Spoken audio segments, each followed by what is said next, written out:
दोस्तों, climax tales के एक नए और रूह कंपा देने वाले अध्याय में आपका स्वागत है। आपने अक्सर सुना होगा कि खिलौने बच्चों का मन बहलाते हैं, लेकिन क्या हो अगर वही मासूम दिखने वाला खिलौना आपकी जान का दुश्मन बन जाए। आज की कहानी है शापित गुड़िया, एक खौफनाक तोहफा। कहानी शुरू होती है एक छोटे से परिवार से। रोहन, उसकी पत्नी मीरा और उनकी 6 साल की बेटी पीहू। पीहू का जन्मदिन था और रोहन उसके लिए कुछ खास लाना चाहता था। शहर के एक पुराने बाजार के नुक्कड़ पर उसे एक अजीब सी दुकान दिखी, जहां केवल पुरानी चीजें मिलती थीं। दुकान के अंधेरे कोने में रोहन की नज़र एक सुंदर पुरानी शैली की गुड़िया पर पड़ी।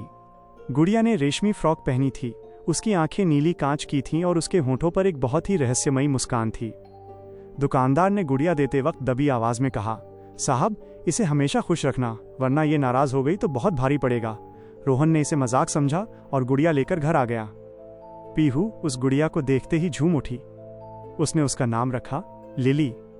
उस रात जब पूरा घर सो रहा था, मीरा की आंख अचानक एक अजीब आवाज से खुली। उसे ऐसा लगा जैसे सीढ़ियों पर कोई छोटे छोटे पैरों से दौड़ रहा है। टप टप टप। मीरा ने उठकर पीहू के कमरे में झांका। पीहू गहरी नींद में थी, लेकिन उसकी गुड़िया लिली बिस्तर पर नहीं थी। मीरा ने कमरे में इधर उधर देखा तो पाया कि लिली खिड़की के पास रखी कुर्सी पर बैठी थी और उसकी नीली आंखें सीधे मीरा को घूर रही थीं। मीरा को याद था कि पीहू ने गुड़िया को अपने गले लगाकर सुलाया था, फिर वो कुर्सी पर कैसे पहुंची। अगले दिन घर में अजीब घटनाएं होने लगीं। रोहन का कीमती लैपटॉप जमीन पर टूटा हुआ मिला और रसोई की दीवारों पर किसी छोटे बच्चे के हाथ के निशान थे, पर वे निशान लाल रंग के थे, जैसे खून से बने हों। पीहू अब चुपचाप रहने लगी थी। जब मीरा ने उससे पूछा कि वो किससे बात कर रही है, तो पीहू ने मासूमियत से जवाब दिया, लिली कह रही है कि उसे ये घर पसंद नहीं है, उसे यहाँ के लोग पसंद नहीं हैं। उस रात रोहन और मीरा को पीहू के कमरे से जोर जोर से हंसने की आवाज आई।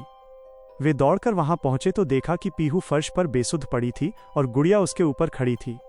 सबसे भयानक बात यह थी कि गुड़िया का कद अब पहले से थोड़ा बड़ा लग रहा था और उसके हाथ में एक छोटा सा चाकू था।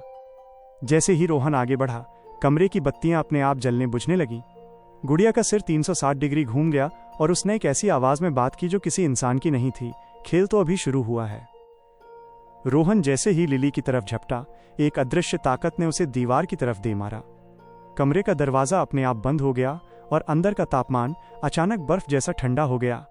मीरा चिल्लाते हुए पीहू को उठाने की कोशिश कर रही थी, पर पीहू का शरीर पत्थर की तरह भारी हो गया था। लिली की वे नीली कांच की आंखें अब लाल अंगारे की तरह चमक रही थीं। उसने कमरे के सन्नाटे को चीरते हुए कहा, मुझे फेंका गया था, मुझे अंधेरे संदूक में सड़ने के लिए छोड़ दिया गया था। अब मुझे एक नया जिस्म चाहिए और पीहू का मासूम दिल मेरे लिए सबसे सही है। रोहन ने हिम्मत जुटाई और पास पड़ा एक भारी लैंप गुड़िया की तरफ फेंका। जैसे ही लैंप गुड़िया को लगा, वो कांच की तरह टूटी नहीं, बल्कि उसने हवा में ही उसे पकड़ लिया और लोहे की तरह मरोड़ दिया। रोहन समझ गया कि ये कोई मामूली खिलौना नहीं, बल्कि किसी तड़पती हुई रूह का ठिकाना है। अगली सुबह रोहन बदहवास हालत में उसी पुरानी दुकान पर पहुंचा जहां से उसने गुड़िया खरीदी थी, पर वहां का नजारा देखकर उसके पैरों तले जमीन खिसक गई।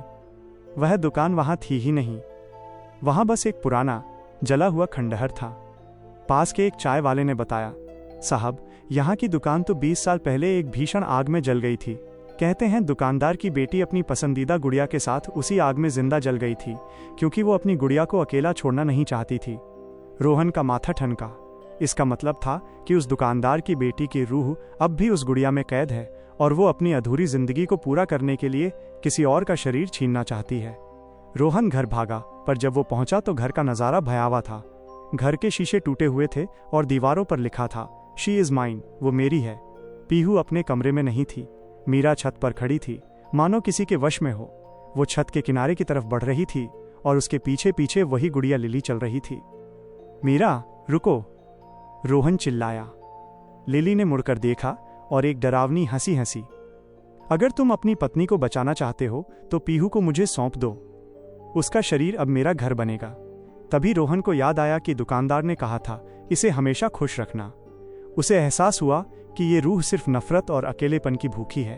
रोहन ने अपनी जेब से एक पुरानी फोटो निकाली जो उसे उस खंडहर में मिली थी। वो उसी छोटी बच्ची की फोटो थी। रोहन ने चिल्लाकर कहा, तुम्हें शरीर नहीं, तुम्हें प्यार चाहिए। तुम्हारी माँ आज भी तुम्हारा इंतजार कर रही है। जैसे ही रोहन ने वो फोटो गुड़िया के सामने रखी, गुड़िया के चेहरे के हाव भाव बदलने लगे। वो थरथराने लगी और उसके मुंह से काले रंग का धुआं निकलने लगा। लेकिन तभी गुड़िया के हाथ में पकड़ा चाकू और तेज चमकने लगा। उसने सानिया की तरफ छलांग लगा दी।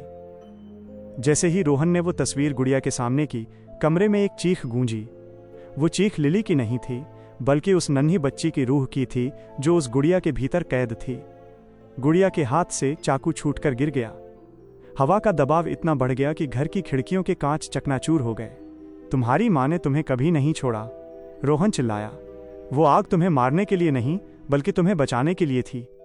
रोहन को उस खंडहर में एक छोटी सी चिट्ठी भी मिली थी, जिसे उसने अब जोर जोर से पढ़ना शुरू किया। वो चिट्ठी उस दुकानदार ने अपनी बेटी के लिए लिखी थी। जैसे जैसे रोहन शब्द पढ़ रहा था, गुड़िया के शरीर से वो भयानक नीली रोशनी कम होने लगी।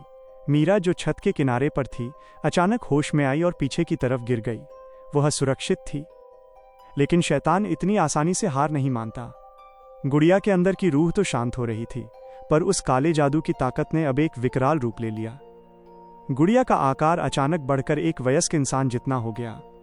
उसका चेहरा अब लकड़ी का नहीं, बल्कि झुलसी हुई खाल जैसा दिखने लगा। उसने रोहन का गला पकड़ लिया और उसे हवा में उठा दिया। प्यार से कुछ नहीं बदलेगा, मुझे इस दुनिया में वापस आना है। तभी पीहू, जो अब तक बेसुध थी, धीरे से उठी। उसकी आंखों में एक अजीब सा साहस था। उसने पास पड़ी माचिस की डिब्बी उठाई। उसे याद आया कि लिली अक्सर आग से डरती थी। पीहू ने कांपते हाथों से एक तीली जलाई और उस पुरानी तस्वीर को आग लगा दी। लिली, अब घर जाने का समय आ गया है, पीहू ने सिसकते हुए कहा। जैसे ही वो तस्वीर जली, गुड़िया के शरीर में भी आग लग गई। वो आग सामान्य नहीं थी, वो सफेद रंग की ज्वाला थी जो केवल रूहों को जलाती है। वो गुड़िया कमरे में इधर उधर भागने लगी, चीखते हुए और दीवारें पीटते हुए। देखते ही देखते वो गुड़िया राख के एक ढेर में बदल गई। कमरे में अचानक शांति छा गई। सूरज की पहली किरण खिड़की से अंदर आई। रोहन, मीरा और पीहू एक दूसरे से लिपट कर रोने लगे। उन्हें लगा कि सब खत्म हो गया है। हफ्तों बाद वे उस शहर को छोड़कर एक नए घर में चले गए। सब कुछ ठीक था। एक शाम पीहू अपने नए कमरे में खेल रही थी। रोहन उसके लिए दूध का गिलास लेकर अंदर गया। उसने देखा कि पीहू फर्श पर बैठकर अपनी नई गुड़िया से बातें कर रही थी। पीहू बेटा, किससे बात कर रही हो? रोहन ने मुस्कुराते हुए पूछा। पीहू धीरे से मुड़ी। उसके हाथ में एक नई प्लास्टिक की गुड़िया थी, पर उस गुड़िया की आंखें बिल्कुल वैसी ही नीली कांच की थीं जैसी लिली की थीं। पीहू ने मुस्कुराकर कहा, लिली कह रही है कि नया घर पुराने वाले से बहुत अच्छा है पापा। रोहन के हाथ से दूध का गिलास छूटकर गिर गया। क्या वो रूह सच में खत्म हुई थी या उसने बस अपना घर बदल लिया था? रोहन ने जब पीहू के हाथ में उस नई गुड़िया को देखा तो उसे एहसास हुआ कि उसने बहुत बड़ी गलती कर दी है। आग ने केवल उस पुरानी लकड़ी और कपड़े को जलाया था, लेकिन उस रूह को नहीं जो नफरत के दम पर जिंदा थी। रोहन ने तुरंत पीहू के हाथ से वो नई गुड़िया छीन ली और उसे खिड़की के बाहर फेंक दिया। पापा, आपने लिली को क्यों फेंका? वो रो रही है, पीहू चिल्लाई। उसकी आवाज अब पीहू की नहीं लग रही थी। उसमें एक भारीपन था, जैसे कोई और उसके गले से बोल रहा हो। उसी रात घर में फिर से वही खौफनाक सिलसिला शुरू हुआ। रोहन और मीरा ने अपने कमरे का दरवाजा अंदर से बंद कर लिया था, लेकिन आधी रात को उन्हें महसूस हुआ कि कोई दरवाजे के दूसरी तरफ खड़ा होकर उसे कुतर रहा है। कुरुच कुरुच कुरुच, तारांकन जैसे कोई चूहा लकड़ी को काट रहा हो। अचानक दरवाजा अपने आप खुल गया। सामने पीहू खड़ी थी। उसके बाल बिखरे हुए थे और उसकी आंखों की पुतलियां गायब थीं, सिर्फ सफेद हिस्सा दिखाई दे रहा था। उसके हाथ में वही प्लास्टिक वाली गुड़िया थी जिसे रोहन ने बाहर फेंका था। गुड़िया की गर्दन पूरी तरह मुड़ी हुई थी, फिर भी वो हंस रही थी। तुमने सोचा था कि आग मुझे रोक लेगी? पीहू के मुंह से निकली उस आवाज ने रोहन की रूह कपा दी। मैं आग से नहीं डरती, मैं तो आग में ही पैदा हुई थी। रोहन समझ गया कि अब प्रार्थना या भागने से काम नहीं चलेगा। उसे उस रूह के मूल आधार को खत्म करना होगा। उसे याद आया कि उस पुरानी दुकान के खंडहर में उसे एक छोटी सी चांदी की डिबिया मिली थी जिस पर लिली का असली नाम लिखा था, सारा। तांत्रिक ग्रंथों के अनुसार अगर किसी रूह का असली नाम लेकर उसे किसी पवित्र धातु में कैद किया जाए तो ही उसे मुक्ति मिल सकती है। रोहन ने अपनी पूरी हिम्मत जुटाई और पीहू की तरफ बढ़ा। पीहू ने अपना हाथ उठाया और रोहन को अदृश्य शक्ति से हवा में उछाल दिया। रोहन दीवार से टकराकर नीचे गिरा, पर उसने हार नहीं मानी। उसने जेब से वो चांदी की डिबिया निकाली और जोर से चिल्लाया, सारा, तुम्हारी माँ तुम्हें पुकार रही है। यह नफरत छोड़ो और अपनी माँ के पास जाओ।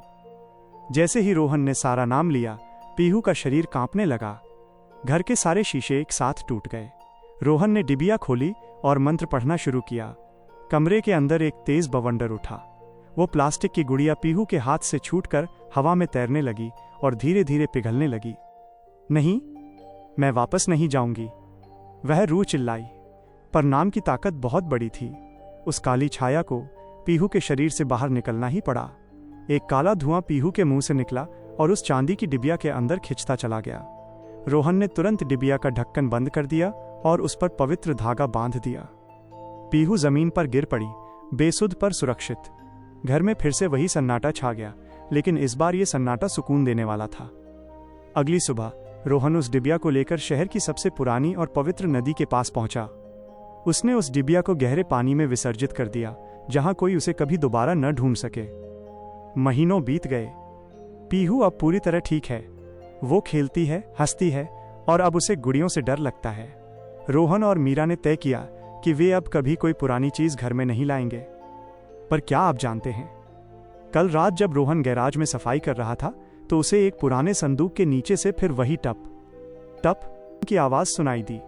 उसने जैसे ही टॉर्च जलाई, उसने देखा कि धूल भरी जमीन पर एक छोटे बच्चे के पैरों के निशान बने थे, जो सीधे नदी की दिशा से घर के अंदर की तरफ आ रहे थे। सावधान रहिएगा, क्योंकि कुछ कहानियां खत्म होकर भी खत्म नहीं होती।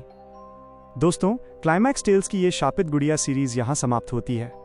क्या इस कहानी के अंत ने आपके भी रोंगटे खड़े कर दिए? क्या आपको लगता है कि वो रूह सच में नदी की गहराइयों में दफन हो गई, या वो किसी नए शिकार की तलाश में वापस आ रही है? अपनी राय हमें कमेंट में जरूर बताएं। अगर आपको ये खौफनाक सफर पसंद आया तो इस वीडियो को लाइक करें और अपने उन दोस्तों के साथ शेयर करें जो अकेले सोने से डरते हैं। ऐसी ही और भी डरावनी कहानियों, तांत्रिक रहस्यों और अनसुलझी पहेलियों के लिए क्लाइमैक्स टेल्स को अभी सब्सक्राइब करें और बेल आइकन दबाना न भूलें। अगली कहानी और भी भयानक होने वाली है, जहां हम कदम रखेंगे एक शापित हवेली के अंदर, जिसकी दीवारों से आज भी चीखें सुनाई देती हैं। तब तक के लिए सावधान रहें, सुरक्षित रहें, क्योंकि अंधेरे में चमकती हर आंख खिलौने की नहीं होती।